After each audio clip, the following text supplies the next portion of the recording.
Россиядағы үгірінжілерінің жайғы спартакиадасының екінші чардығы Хакас жерінде мұның-мұндар озырылча. Иди грек-рим күресшілері соның ағыбының спорт өргізінде тексі Сибирдегі олыңы күресшілер чылысқанар.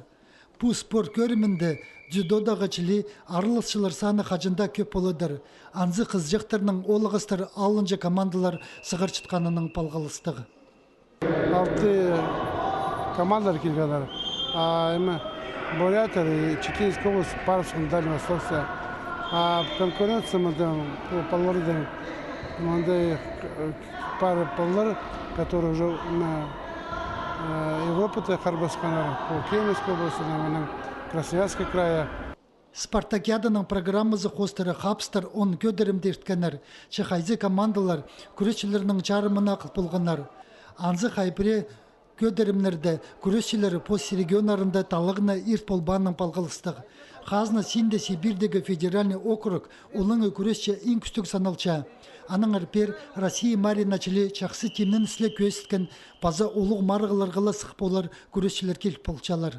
Иди ағбандағы кипске сықынырның арызында Россия, Европа база телекей марғыларының чеңшілері сыйқтық орынарға тұрысқанары болғанар.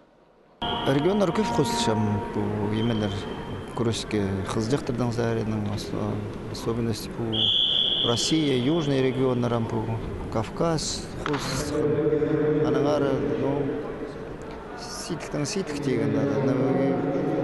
Қади мәлімдар жоқтызы. Прайда неменің еміз үшсе. Біздің жерде тоже үш керегін ады. Мындық оңдайды прайзына нандырлығы тұдынырға керектілче. Тренерлерге үгіредік методикаларын ачылап, күнгі сұрыныстарына толдырырға, күресшілерге жақсы темненісінің сілік мекелеріні көздерге. Хакас шеретізің амды олық марғыларына тұрстық ертірерге пілче. Біздің айлыныстарыпсқа Қазынадағы күрес федерацияларының спорт министерствозы чапчан қайшалар. Анзына керече болча, халқын жышылырда Сибирдегі федеральный округтағы паза Россиядағы марғылары пісті ода ерчеткені. Бұл тоқс ақчы зүрлерге паза спортсменердің ұстарын орындық чітедерге оңдай берче.